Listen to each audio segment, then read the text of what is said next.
मेरे प्यारे बच्चों और सभी दर्शकों को मेरा बहुत बहुत नमस्कार है।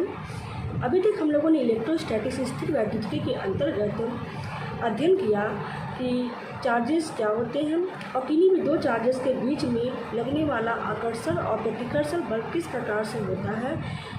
कूलम्स लॉ के द्वारा हम लोगों ने इस बात का अध्ययन कर लिया है। इसके साथ ही हम लोगों ने क्या अध्ययन किया था कि किसी भी माध्यम का परावैद्युतांक क्या होता है। इसी क्रम में आगे बढ़ते हुए आज के लेक्चर में हम पढ़ेंगे कि किसी भी चार्ज के द्वारा माध्यम में उत्पन्न इलेक्ट्रिक फील्ड या वैद्युत क्षेत्र क्या होता है, कितना होता है और कैसे डेवलप होता है।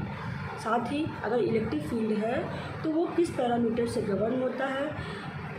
तो इसके लिए हम लोगों ने आगे स्टडी करेंगे इलेक्ट्रिक लाइंस ऑफ फोर्स की।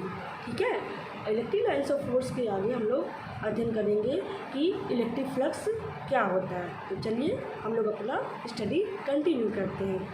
तो आज हम इलेक्ट्रोस्टैटिक्स के अंतर्गत पढ़ते हैं, शुरू कर रहे हैं इलेक्ट्रिक फील्ड को।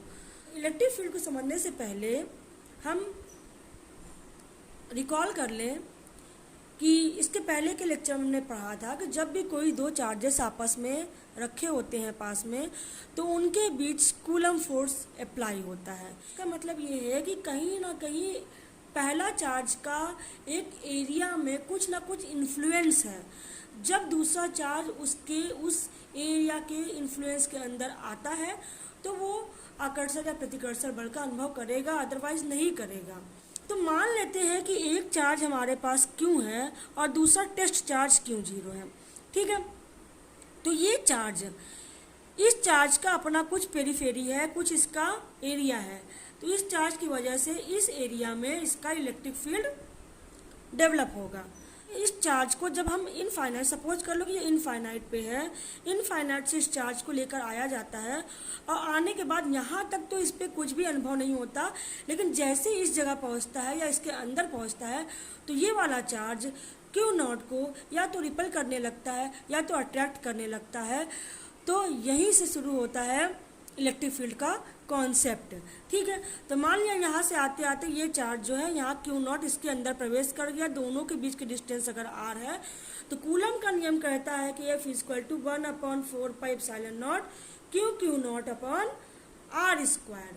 ओके, ये तो हो गया क्वेश्चन नंबर 1। इलेक्ट्रिक फील्ड को कैसे डिफाइन कर रहे हैं?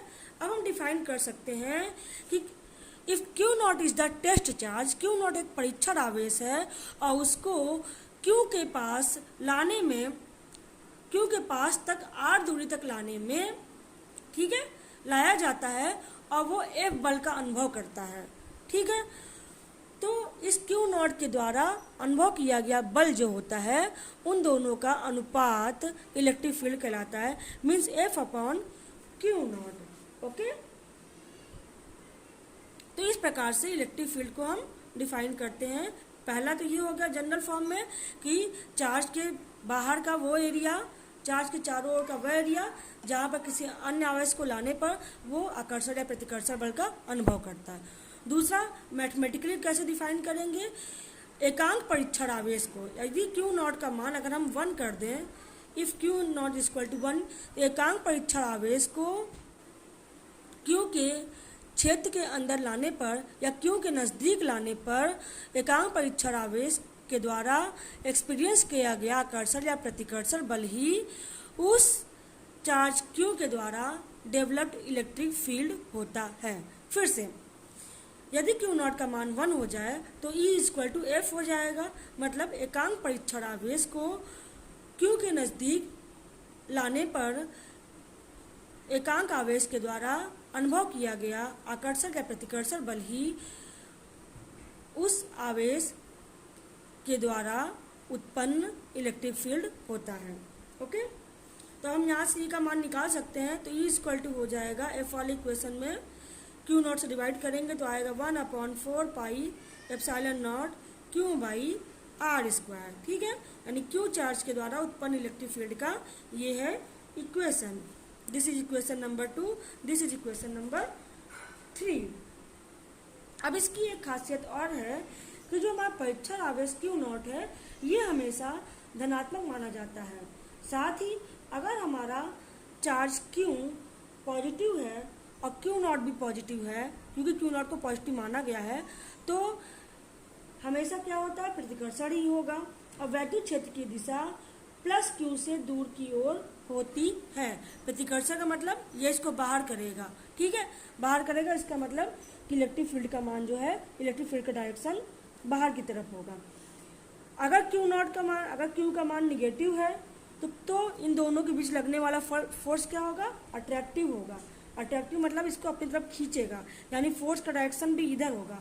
तो आप इस इक्वेशन से देख सकते हैं कि Q नॉट क्या है, Q नॉट तो स्केलर क्वांटिटी है, तो जो इलेक्ट्रिक फील्ड, जो फोर्स का डायरेक्शन होगा वही इलेक्ट्रिक फील्ड का डायरेक्शन होगा, ठीक है। तो जब Q को अट्रैक्ट करेगा, इसका मतलब अपनी तरफ खींच रहा है, तो बल का डायरेक्शन इधर है, तो इलेक्ट्रिक फील्ड का डायरेक्शन भी इधर ही होगा, ठीक है। यानी अगर Q का मान Q माइनस है, अब Q नॉट तो पॉजिटिव माना गया है, तो इस समय F का मान इस डायरेक्शन में होगा, तो इलेक्ट्रिक फील्ड का मान भी इसी डायरेक्शन में होगा, इसकी तरफ। अगर Q का मान प्लस हो जाएगा, Q नॉट का मान भी प्लस ही है, तो क्या होगा, ये इसको रिपेल करेगा, F का मान बाहर की तरफ होगा, तो इलेक्ट्रिक फील्ड का डायरेक्शन भी बाहर की तरफ ही होगा, ओके। अब हम जान लें इलेक्ट्रिक लाइन्स ऑफ फोर्स के बारे में, वैद्युत बल रेखाएं। तो पहला पॉइंट ये है कि अगर पॉजिटिव चार्ज होगा तो उससे निकलने वाली वैद्युत बल रेखाएं सभी दिशाओं में निकलेंगी, लेकिन प्लस से बाहर की तरफ निकलती हैं, ओके। ये होता है, अगर पॉजिटिव चार्ज है तो उससे बल रेखाएं हमेशा बाहर की तरफ निकलेंगी, और नेगेटिव चार्ज होने पर बल रेखाएं हमेशा चार्ज में प्रवेश करती हैं या चार्ज की तरफ आती हैं, ओके। सेकंड क्या है, सेकंड ये है कि वैद्युत बल रेखाएं हमेशा पॉजिटिव चार्ज से प्रारंभ होके पॉजिटिव चार्ज से निकलती हैं और नेगेटिव चार्ज में एंटर करती हैं। ये कुछ इस तरह से इसका डायरेक्शन होता है, ये इधर से इसमें ऐसे आएगी, इधर से चारों तरफ से आती हुई नेगेटिव चार्ज में एंटर करेगी।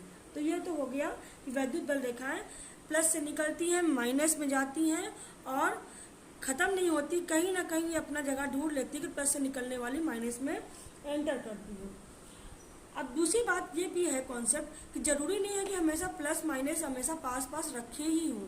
तो जब ये दूर होते हैं तब क्या होता है, जब दूर होने पे चक्कर ये आता है कि लेट अस सपोज दैट एक चार्ज हमारा प्लस है, एक चार्ज हमारा दूसरा भी प्लस है, तो इससे भी बल रेखाएं बाहर की तरफ निकलेंगी और इस वाले से भी बल रेखाएं बाहर की तरफ ही निकलेंगी।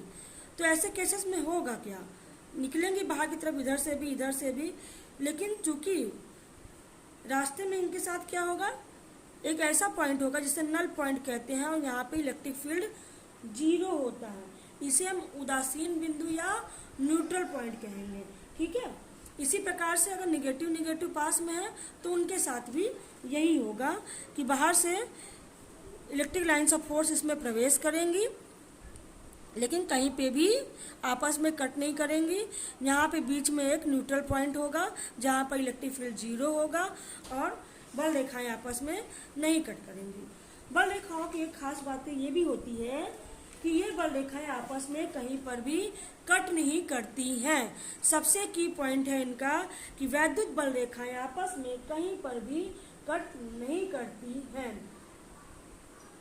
साथ ही कट न करने का कारण क्या होगा, अगर दो बल रेखाएं हैं, दोनों बल रेखाएं आपस में कट कर गई तो होगा क्या कि सबसे बड़ी चीज़ है कि बल रेखाओं की जो दिशा होती है, बल रेखाएं जिधर से जिधर जा रही होती हैं, उनकी किसी बिंदु पर खींची गई स्पर्श रेखा ही उस माध्यम के इस बिंदु पर इलेक्ट्रिक फील्ड की दिशा को व्यक्त करती है, ठीक है।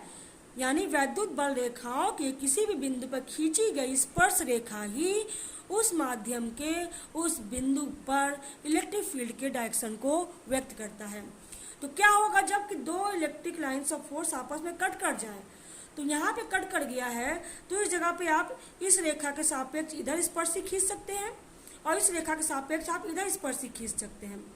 होगा क्या, इलेक्ट्रिक फील्ड के दो डायरेक्शन हो गया। आप फिर से समझने की कोशिश करिए, एक रेखा इधर आई, यहाँ पे स्पर्शी जो है इधर डायरेक्शन में है, ये हो गया इलेक्ट्रिक फील्ड। दूसरी इलेक्ट्रिक लाइन्स ऑफ फोर्स इधर आई, ठीक है, यहाँ पे कट कर गई, तो इस रेखा के सापेक्ष इलेक्ट्रिक फील्ड टेंजेंट खींचेंगे तो इधर आ गई। तो एक ही पॉइंट पे क्या दो इलेक्ट्रिक फील्ड का डायरेक्शन हो सकता है? नहीं हो सकता है। इसीलिए कभी भी दो बल रेखाएं आपस में कहीं पे भी नहीं काटती हैं। साथ ही दो असमान बिंदु आवेशों के मध्य किसी भी बिंदु पर वैद्युत क्षेत्र का मान शून्य नहीं होता है। मतलब प्लस प्लस पास पास है तो शून्य होगा, माइनस माइनस पास में है तो शून्य होगा। असमान का मतलब एक प्लस और एक माइनस है चार्ज, तो इनके बीच में कहीं पर भी इलेक्ट्रिक फील्ड का मान शून्य नहीं होगा। ठीक है, तो ये सारी प्रॉपर्टीज हो गई इलेक्ट्रिक लाइंस ऑफ फोर्स की। अब हम चलिए पढ़ते हैं इलेक्ट्रिक फ्लक्स के बारे में कि इलेक्ट्रिक फ्लक्स क्या होता है। हिंदी में कहेंगे इसको वैद्युत फ्लक्स। ठीक है, तो फ्लक्स एक तरह से घनत्व को बताता है, घनत्व, डेंसिटी, यानी इलेक्ट्रिक लाइंस ऑफ फोर्स कितने सघन मात्रा में किसी माध्यम में विद्यमान है, कितनी डेंस है किसी जगह पे। जितनी ज़्यादा किसी भी मीडियम में या किसी इलेक्ट्रिक फील्ड में जितनी ज़्यादा इलेक्ट्रिक लाइंस ऑफ फोर्स होंगी वो फ्लक्स उतना ही ज़्यादा होगा। लेकिन मेजर करने की यूनिट क्या है, मेजर करने का तरीका क्या है, तो इसके लिए आप ये समझ लें कि लेट अस सपोज दैट कि ये क्या है, एक मीडियम है जिसकी इलेक्ट्रिक फील्ड का डायरेक्शन ऐसे है। जितनी स्ट्रेट लाइंस ये दिख रही हैं ये सब क्या बता रही हैं, ये सब इलेक्ट्रिक फील्ड का डायरेक्शन बता रही हैं। ठीक है, अब इसी में मान लेते हैं कि एक सीट रखी हुई है। ये क्या है, ये एक सीट है। कैसी सीट है, आप इमेजिन करिए कि ये ऐसी सीट है जो perpendicular to the direction of electric field है। ओके, जब ये परपेंडिकुलर है तो आप देखिए जितनी भी लाइंस होंगी, इलेक्ट्रिक लाइंस ऑफ फोर्स होंगी, सब की सब क्या है, इससे क्रॉस कर रही हैं। हाँ, क्रॉस कर रही हैं। लेकिन अगर यही ऐसा हो जाए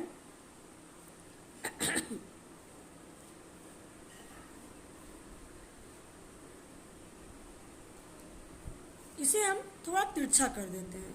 ओके, इसी सीट को हम थोड़ा तिरछा कर दिए, तो अब क्या है, अब जितनी भी इलेक्ट्रिक लाइंस ऑफ फोर्स जा रही हैं कहीं ना कहीं कुछ कमी आ जाएगी। ये विजुअली देखने में लग रहा है, लेकिन मैथमेटिकली अगर हमें कैलकुलेट करना हो तो कैसे करेंगे, कॉन्सेप्ट क्या होगा उसका। तो एक होता है एरिया वेक्टर। एरिया वेक्टर किसी भी सरफेस का वो वेक्टर होता है जो उसके परपेंडिकुलर डायरेक्शन में होता है। जैसे अगर देखा जाए तो ये क्या है, ये सीट है, इसके इस सीट के मतलब आप ये समझ लीजिए कि ये जो प्लेन है, ठीक है, ये प्लेन के ऊपर जो भी रखा होगा इस प्लेन पर होगा। लेकिन अगर हम पेन को इसके ऊपर परपेंडिकुलर कर दें तो ये कहलाएगा एरिया वेक्टर। ठीक है, इलेक्ट्रिक लाइंस ऑफ फोर्स ऐसी हैं जो कि पेपर के परपेंडिकुलर ऊपर से नीचे की तरफ जा रही हैं। ये पेपर क्या हो जाएगा तब जब इलेक्ट्रिक लाइंस ऑफ फोर्स हमारी सब ऊपर की तरफ है या परपेंडिकुलर नीचे की तरफ है और पेपर ऐसे रखा हुआ है, तो इसका मतलब क्या हुआ, इसका मतलब ये हुआ कि सारी इलेक्ट्रिक लाइंस ऑफ फोर्स जितना एरिया ऑफ पेपर है सबसे गुजर रही हैं। और ये जो एरिया ऑफ पेपर है ये paper electric lines of force का जस्ट परपेंडिकुलर रखा हुआ है, लेकिन इसका एरिया वेक्टर क्या होगा, जो इलेक्ट्रिक लाइंस होंगी उनके जस्ट पैरेलल होगा। ठीक है, अब इस पेपर को अगर हम थोड़ा सा टर्न कर दें, तिरछा कर देंगे, तो जितना तिरछा ये होगा ये परपेंडिकुलर भी, ये इसका जो परपेंडिकुलर है आप देखिए ये भी ऐसे हल्का तिरछा हो जाएगा, जस्ट होगा ना। लेकिन इलेक्ट्रिक लाइंस तो अभी भी परपेंडिकुलर ही बनी हुई है, तो ये मूव कर रहा है। कैसे, जैसे जैसे हमारा सीट मूव करेगा वैसे वैसे, जैसे ये सीट है जब ऐसे मूव करेगा तो ये परपेंडिकुलर भी मूव करेगा। यानी ये एरिया वेक्टर को अगर हम किसी तरीके से इलेक्ट्रिक लाइंस ऑफ फोर्स या इलेक्ट्रिक फील्ड की दिशा से एसोसिएट कर ले तो हम कैलकुलेट कर सकते हैं कि डिफरेंट डिफरेंट पोजीशंस में कितने इलेक्ट्रिक लाइंस इस सीट से गुजरेंगी। तो सिंपल सा तरीका है, तरीका ये है कि इस समय जो एरिया वेक्टर है, मान लीजिए ये ए वेक्टर किधर आएगा, आप देखिए इधर है। ओके, ये इधर हो गया, इलेक्ट्रिक फील्ड भी इधर है, एरिया वेक्टर भी इधर है। इस केस में क्या होगा, इस केस में इसका एरिया वेक्टर आप देखिए इधर आ गया, ये हो गया इधर, इलेक्ट्रिक फील्ड की दिशा है इधर, तो इसने इससे थीटा एंगल बना लिया, दिख रहा है ना। तो इस एरिया वेक्टर को, यहाँ पे तो दोनों बराबर थे, दोनों पैरेलल थे, तो ए और ई एक ही दिशा में है, तो अब ए तो ई की दिशा में रहा नहीं, तो क्या करेंगे हम ए का ई की दिशा में कंपोनेंट निकाल लेते हैं। तो ए का जब ई की दिशा में कंपोनेंट निकालेंगे तो डिकम्पोजिशन ऑफ वेक्टर आपको बताया था कि अगर ए वेक्टर हो, ये एक्स दिशा है और ये वाई दिशा है, इसका कंपोनेंट अगर एक्स दिशा में निकालना हो तो ए एक्स इक्वल टू आ जाता है A cos theta, if mod of A equal to A है तो, और ए वाई कितना आ जाता है, ये आ जाता है ए साइन थीटा वर्टिकल कंपोनेंट। तो हमें थीटा से लगा हुआ चाहिए, अगर ये थीटा है तो ये एक्स दिशा में ए कॉस थीटा होता है और वाई दिशा में ये ए साइन थीटा होता है, ये आप ऐसे भी निकाल सकते हैं।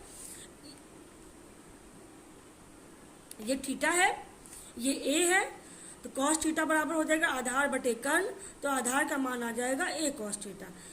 इधर से देखेंगे तो ये कितना है, ये इसी ट्रायंगल, ये बराबर ये क्या होगा, साइन थीटा बराबर हो जाएगा लंब बटे कर्ण, तो लंब बराबर हो जाएगा ए साइन थीटा के। तो इसी को यहाँ पे देखेंगे, हमें ये थीटा से लगा हुआ पोर्शन इधर चाहिए, तो अगर ए इधर है तो थीटा की तरफ ये हो जाएगा ए कॉस थीटा, ठीक है।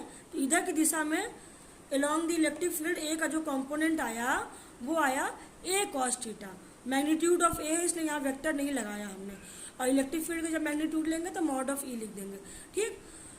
तो फ्लक्स को कैसे डिफाइन करते हैं, फ्लक्स को हम फाई सिंबल से डिनोट करते हैं और क्या लिखते हैं, ई डॉट ए कहते हैं, ई डॉट यानी इलेक्ट्रिक फील्ड और area vector of the plane, इनके बीच का जो स्केलर प्रोडक्ट होता है वही फ्लक्स कहलाता है, ठीक है। तो फ्लक्स को डिफाइन करते हैं कि वैद्युत क्षेत्र में रखे किसी भी पृष्ठ से होकर गुजरने वाली वैद्युत बल रेखाओं की संख्या वैद्युत फ्लक्स कहलाती है। मतलब अगर ये इलेक्ट्रिक फील्ड है, कोई पृष्ठ रखा है, तो जितनी वैद्युत बल रेखाएं गुजरेंगी वो वैद्युत फ्लक्स को डिनोट करेंगी। इसको कैलकुलेट करने के लिए इस इक्वेशन को यूज करते हैं, phi equal to E dot A. आप यहाँ से निकाल सकते हैं, ई का मैग्नीट्यूड ई, ए का मैग्नीट्यूड ए हो जाएगा, और ई डॉट ए अगर देखा जाए तो आप जानते हैं कि ए डॉट बी अगर हो दो वेक्टर तो इनका scalar product A B cos theta होता है, where theta is the angle between vector A and vector B. इसी प्रकार वेक्टर ई और वेक्टर ए के बीच का निकालेंगे तो E A cos theta, where theta is the angle between vector E and vector A. तो इस तरीके से ये फाई का इक्वेशन निकल आया। या इसका दूसरा डिफिनेशन हम और बता सकते हैं कि जब भी किसी इलेक्ट्रिक फील्ड में कोई ऐसा सरफेस रखा जाता है तो उस सरफेस का क्या एरिया वेक्टर का इलेक्ट्रिक फील्ड की दिशा में जितना कंपोनेंट होता है उसको इलेक्ट्रिक फील्ड के मैग्नीट्यूड से मल्टीप्लाई करने के बाद जो आता है वही फ्लक्स बताता है, ठीक है। तो ये हो गया फ्लक्स। फ्लक्स का जो मात्रक है यानी फ्लक्स की जो यूनिट है, यूनिट होती है न्यूटन पर कूलम मीटर स्क्वायर, ठीक है, न्यूटन पर कूलम मीटर स्क्वायर।